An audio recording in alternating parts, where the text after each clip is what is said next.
আসসালামু আলাইকুম। ইউকে বাংলা .লাইভের সংবাদ বুলেটিনে আপনাদের সবাইকে স্বাগত জানাচ্ছি।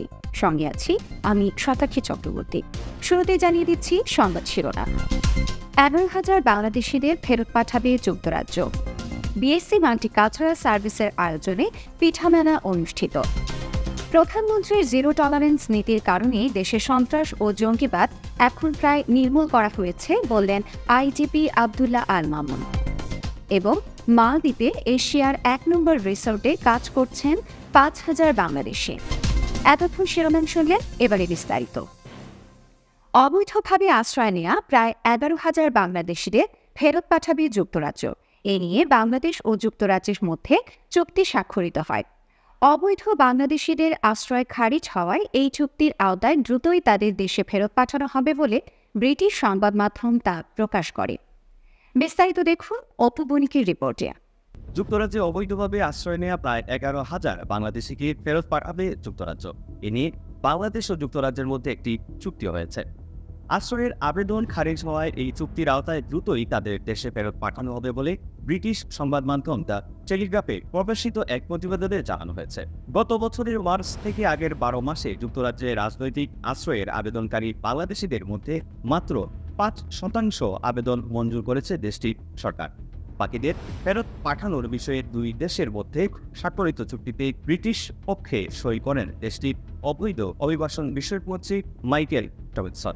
চুক্তি অনুযায়ী শুধু আশ্রয়ের আবেদন খারিজ হয়ে যাওয়া ব্যক্তি নয়, অপরাধী ও ভিসার মেয়াদ শেষ হয়ে যাওয়া অভিবাসীদেরও দেশে ফেরত পাঠানো হবে। সব মিলিয়ে এর সংখ্যা প্রায় 11,000। বাংলাদেশের support centre BSc multicultural service এর আয়োজনে পিঠামেলা অনুষ্ঠিত হয়েছে। সাফোক নিউ কলেজে এই পিঠামেলা অনুষ্ঠিত হয়েছে। আজকে আমি আছি ইপসুইচে, এবং ইপসুইচে এসে আমি যেটি দেখলাম যে এখানে অনেক বড় একটি বাংলাদেশি কমিউনিটি আছে, এবং এই বাংলাদেশি কমিউনিটি কিন্তু আজকে এখানে যে বিল্ডিংটা আপনারা দেখছেন একটি কলেজ, সাফোক কলেজ, এবং এই সাফোক কলেজে তারা বিশাল বড় একটি আয়োজন করেছেন। মানে এত চমৎকার মাল্টিকালচারাল এই ইভেন্টে এখানে কিন্তু আপনাকে বলতে হবে প্রায় 90% মানুষই কিন্তু বাংলাদেশি। বিএসসি অরিজিনালি অর্গানাইজেশনটা শুরু হয়েছিল in 1998, group of local volunteers. তখন এটার নাম ছিল Bangladeshi support centre. All the way from GCSE, all the way to masters and PhDs. So it's wonderful to showcase the education achievements of children in Suffolk. Very chicken as run out হয়ে গেছে। আর তো spicy wing. Busy day.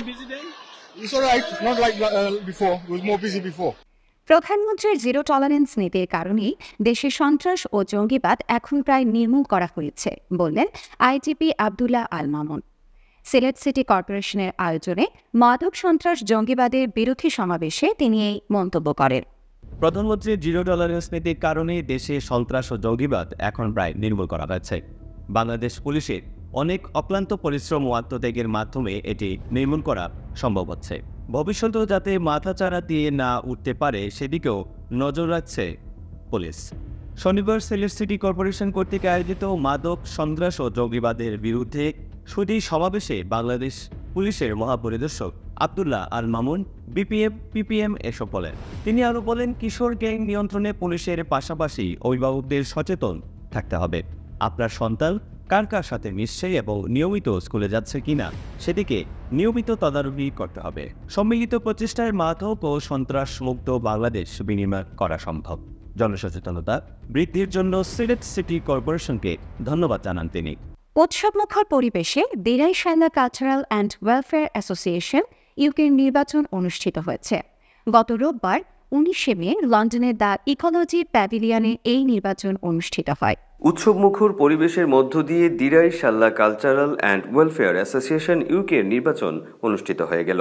গত রোববার 19 মে লন্ডনের the ecology প্যাভিলিয়নে দুটি panel Nazrul Zia Mizan ছাতা মার্কা এবং বিপরীতে জগনুল লিটন পাশা রোজ মার্কা প্যানেলের প্রায় 1400 ভোটারের উপস্থিতিতেই নির্বাচন অনুষ্ঠিত হয়। উক্ত নির্বাচন সম্পর্কে জানতে চাইলে ভোটাররা এবং দায়িত্বপ্রাপ্তরা তাদের অনুভূতি ইউকে বাংলার ক্যামেরায় তুলে ধরেন। দিরাইশালা কালচারাল অ্যাসোসিয়েশনের আজকে নির্বাচন, আল্লাহর শুকর আদায় করছি, নির্বাচনটা খুব সুন্দর। এবং দিরাইশালা ওয়েলফেয়ার অ্যাসোসিয়েশন একটি অবিস্মরণীয় ইতিহাস সৃষ্টি করবে এই ইউনাইটেড কিংডমের মধ্যে। আজকের যে নির্বাচন আমরা খুব আনন্দিত, এত লোক দিরাই সাল্লার একত্র দল হয়ে একটা মিলন মেলার মতো নির্বাচন আমরা করতেছি।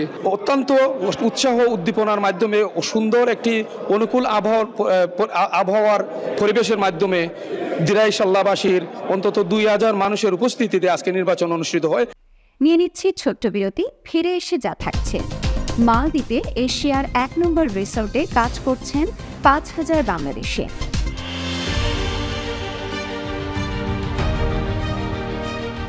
Our clients love the exceptional photography, videography, and digital marketing services we specialize in offering. Through our services, we take delight in assisting businesses like yours to develop and prosper. Contact us today to learn more about how we can assist you. স্বাগত আরও একবার। মালদ্বীপে এশিয়ার 1 নম্বর রিসোর্টে কাজ করছেন 5000 Bangladeshi. It is going to be very unfair if I also own many resorts, and I'm also developing very beautiful resorts. So there are the top-notch, like my resort is number 1 in Asia and number 3 in the world. Wow. Waldorf Astoria Maldives is a partnership between me and 2 Qatari investors. So there are a lot of other resorts like the Four Seasons, Six Senses, Ritz-Carlton, what else? One and Only. So the top brands in the world are there. We also have the guest house tourism, which is held in the villages. So the country has now opened up, and a lot of investments are being made in small boutique hotels, and a lot of people from around the world are traveling. So in these hotels you can stay, at very affordable rates. But the Maldives concept of one island, one resort for the luxury market is still the best concept for the world, because the beaches are all private, the villas are all private, nobody can go onto the island except the guests who pay to stay for stay. So that is why it is so secure and safe and special. And the Maldivians are very friendly people.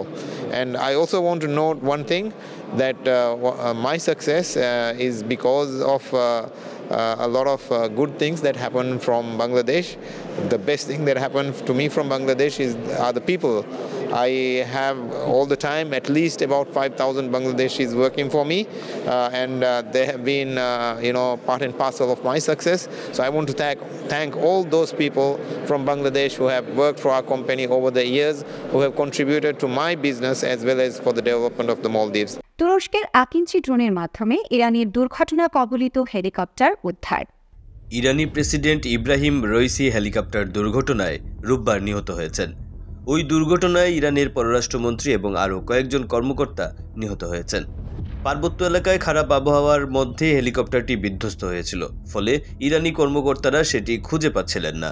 এমন প্রেক্ষাপটে ইরানের আহ্বানে সাড়া দিয়ে একটি তুর্কি drone এগিয়ে আসে। ওই ড্রোনের সহযোগিতাতেই দুর্ঘটনাস্থলে পৌঁছে ইরানি কর্মকর্তারা। তুরস্ক আকিন্সি ড্রোনের সাহায্যে ওই অসাধ্য সাধন করে। এই ড্রোন খুবই উঁচু দিয়ে উঠতে পারে, দীর্ঘ সময় আকাশে থাকতে পারে, ফলে ইরানি অনুরোধ আসার সাথে সাথেই কাজে নেমে পড়ে তুর্কি ড্রোনটি। কেয়ার সেক্টরে এগিয়ে আছে Somalian committee.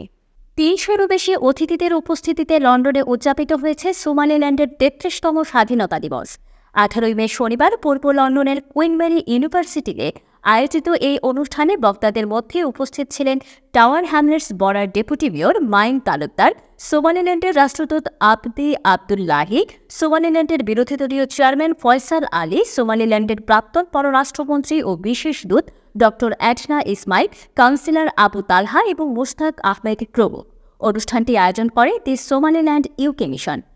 It is a great honor and a great pleasure to be in Britain and to be celebrating the 33rd anniversary of our separation from Somalia. We are just celebrating for the reassertion of our independence from Somalia. We are very happy that you came to us to show your solidarity and to supporting our Somaliland. With the Somaliland sisters and brothers, a struggle, a long time struggle they have gone through. So much sacrifice they have to put in.